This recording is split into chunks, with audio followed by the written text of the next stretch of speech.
हमारे जम्मू कश्मीर के अंदर लड़ाई झगड़ों के मामलात, बलात्कार के मामलात अब आहिस्ता आहिस्ता नहीं बल्कि तेजी के साथ दस्तक देने लगे हैं। कल रात लगभग 9 से 9:30 के करीब में एक लड़का जो गोरखानगर में रहता है, और जब उसके परिवार के साथ बात की वो भी हम आपको सुनाएंगे, लेकिन पहले इंसिडेंट क्या हुआ है उस इंसिडेंट को लेकर हम बातचीत कर रहे हैं। आपको मालूम है कि प्रेमनगर के पास एक हंगरी पॉइंट है जहां पर अक्सर दोस्त हमसफर कुछ खाने पीने के लिए जाते हैं, लेकिन वहां पर उस 18 साल के बच्चे के साथ एक लड़ाई झगड़े की वारदात जो है वो होती है, और इस वारदात को अंजाम देता है कासिम नगर में रहने वाला चीकू, जो हिस्ट्री शीटर के नाम से भी जाना जाता है। यानी कि हिस्ट्री शीटर का मतलब यह है कि उस पर पहले भी कार्रवाई जो है वो की गई है और अलग अलग थानों में फोटो जो है उसका वो लगा दिया गया है। अब कानून का काम यह था कि अगर कानून की हिरासत से वो बाहर है तो उस पर निगरानी रखना कानून की जिम्मेवारी थी, लेकिन ऐसा देखने को नहीं मिला। वहां पर कुछ और मामलात सामने नजर आए। हंगरी पॉइंट के पास इस शख्स और उसकी लड़ाई होती है और इसके साथ लगभग 6 से 7 लोग वहां पर होते हैं और इसको बहुत मारते हैं, वो भी तेजधार हथियार के साथ। और तेजधार हथियार के साथ मारने के बाद अधमरी हालत में गाड़ी में चढ़ा रहे होते हैं। लेकिन भला हो उन अच्छे लोगों का जिन्होंने ये पूरा मामला देखा और उस लड़के को गाड़ी से बाहर निकालने की पूरी कोशिश की। कोशिश कामयाब हुई, उस लड़के को उस गाड़ी से निकाल तो दिया गया, लेकिन साथ ही गवर्नमेंट मेडिकल कॉलेज वहां पर पहुंचा दिया गया अधमरी हालत में, जब उसके जिस्म से खून निकल रहा था। जब परिवार को इस मामले के बारे में पता चला और परिवार ने मामले की छानबीन करने की कोशिश की, तो उन्हें मालूम हुआ कि उनका बच्चा है जिसकी उम्र 18 साल है, वही गवर्नमेंट मेडिकल कॉलेज इमरजेंसी के बेड पर खून से लथपथ लेटा हुआ है। पूरे वारदात में तेजधार हथियार से मारा गया और उसके बाद वो लोग आराम से खुलेआम बाहर घूम रहे हैं। और यानी कि कानून की जिस तरीके से धज्जियां उड़ाई जा रही हैं, इससे ये मालूम होता है कि कानून से डरने वाले लोग ये बिल्कुल भी नहीं हैं। और परिवार से जो हमने बात की वो बात क्या है, ये मामला और पूरी बात इस फैमिली ने हमारे साथ की, वो भी सुनते हैं। साथ ही साथ जिस तरीके के वारदात और जो हमारे जम्मू कश्मीर के अंदर अब बदलता हुआ माहौल जम्मू कश्मीर का नजर आ रहा है, उसको नजर रखते हुए बहुत सारी चीजों में रुकावटें आ रही हैं। कानून और कानून की धज्जियां उड़ाने वाले ये लोग खुलेआम घूम रहे हैं, और खुलेआम घूमने के बाद इन लोगों को बिल्कुल भी कोई खौफ, कोई डर नहीं है। अगर ये तेजधार हथियार के साथ जिस गुजरनगर पुल से तेजधार हथियार को लिया गया है, उस गुजरनगर पुल पर नाका जो है वहां पर लगाया जाता है और लगभग 8 से 10 जवान वहां पर मौजूद होते हैं।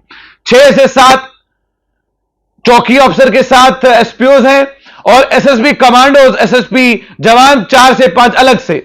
लेकिन कहां से आए ये हथियार, किसने दिए इनको ये हथियार? क्या मामला लड़की को छेड़छाड़ का तो नहीं है?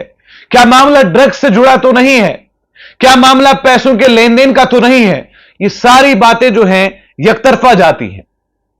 असल में हकीकत क्या है, इस हकीकत से अभी तक सब परिवार भी महरूम है, और जिस बच्चे ने, जो बच्चा खून की हालत में अस्पताल पहुंचा, उसकी समझ में या सूझबूझ से भी बाहर होगा। लेकिन उसके होश में आते ही पुलिस की कार्रवाई शुरू होनी चाहिए थी। लेकिन यहां पर जिन पिक्चरों में यह दिखाया जाता है, पुलिस हमेशा लेट आती है। हमारे जम्मू कश्मीर में भी कुछ ऐसा ही चल रहा है। गंगयाल में 13 साल की मासूम बच्ची की अजमत को लूटा गया, लेकिन खुले सांड की तरह ये सभी लोग घूम रहे हैं, किसी को किसी की नहीं पड़ी। कानून की धज्जियां उड़ाई जा रही है, लेकिन कानून टस से मस नहीं हो रहा। इस परिवार का क्या कहना है, आइए सुनते हैं। लड़कों ने पीछे से, कोई चीकू नाम का लड़का है, उसने पीछे से आके मारा। इधर पेट में लगी है उसको काफी, और इधर सिर पे लगी है। अच्छा, काफी ज्यादा, बहुत ज्यादा लगी। सीरियस ऑपरेशन चल रहा है, लेकिन वो लड़का पहले भी बड़ी बार कर चुका है बात, लेकिन अब उसको सख्त से सख्त कार्रवाई उसकी होनी चाहिए। मेरे बेटे को कुछ भी हो मैं छोड़ूंगी। पहले भी वो शीटर रह चुका है, उसने पहले भी बहुत सारे क्राइम किए हैं, इसके लिए वजह से मेरा छोटा भाई है वो बहुत छोटा है, 18 साल का, उसका कोई भी पुराना हिस्ट्री शीटर वो उनके साथ कोई कांटेक्ट नहीं है। ये है कि छोटे छोटे बच्चों के साथ वो जा रहा था, तो उस काम से आ रहा था फ्रेंड्स के साथ अपने, तो उन्होंने देखा पीछे से उस पर वार किया, वो फिर भी पकड़ के उसको गाड़ी में डालने लगे थे। वो अच्छे लोग थे जिन्होंने उनको देखा और उसको खींच के लाया, पकड़ के उससे मतलब खींचा और बचा के उनको हॉस्पिटल पहुंचाया। अभी वो बहुत सीरियस है, बहुत क्रिटिकल कंडीशन में है वो।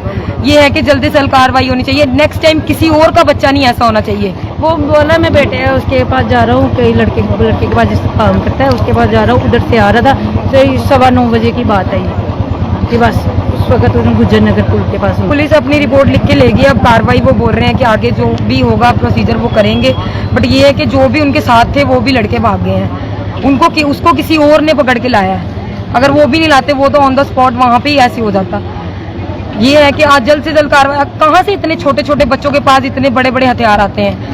ये जम्मू में इतना क्राइम कैसे बढ़ रहा है? ये पहले इस पे वो करना चाहिए। पुलिस उठती थी, तो पुलिस सोई हुई है। इतना गुज्जर नगर पुल पे इतना बड़ा नाका लगता है, वहाँ पे ये क्राइम हो रहा है, तो आम सोसाइटी में तो कुछ भी हो सकता है। किसी को भी कल दिन दिहाड़े कोई भी मार के जा सकता है। हमें किसी का कॉल आया, उसके ही फोन से किसी का कॉल आया कि आपके भाई को ज्यादा लग गई है, हम उसको हॉस्पिटल लेके, आप जल्द से जल्द हॉस्पिटल आ जाए।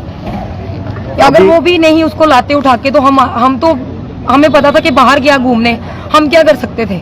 अगर उसको कुछ भी होता है या कुछ भी कोई भी ट्रीटमेंट उसका मतलब कुछ भी हो जाता है, उसको कौन रिस्पॉन्सिबिलिटी लेगा?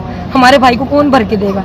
वो जो मार के चले गया वो तो चले गया, उसको क्या आजकल सजा लोगों ने मजाक बना लिया हुआ है। 2 महीने की 3 महीने की सजा होती है बस, इससे ज्यादा कुछ नहीं।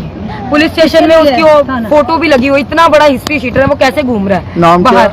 उसका नाम बता रहा जाए, चिकू। वो इतना अच्छे से क्राइम कर रहा है, कैसे? गुज्जर नगर में तो इतनी पुलिस होती, कहाँ सोई है जम्मू की पुलिस? आज हम तड़प रहे हैं, कल कोई और भी तड़पेगा। बागेपुर पुलिस स्टेशन में उसकी इतनी बड़ी फोटो लगी। बागेपुर पुलिस स्टेशन में उसकी इतनी बड़ी फोटो लगी। अगर वो इतना बड़ा हिस्ट्री शीटर है तो उसको क्यों इतने आराम से छोड़ा गया? कितने क्राइम किए हैं उसने, जो उसका नाम ही हिस्ट्री शीटर है? आप खुद समझ लगा लीजिए, और हमारे भाई के लिए आप पूछ लीजिए।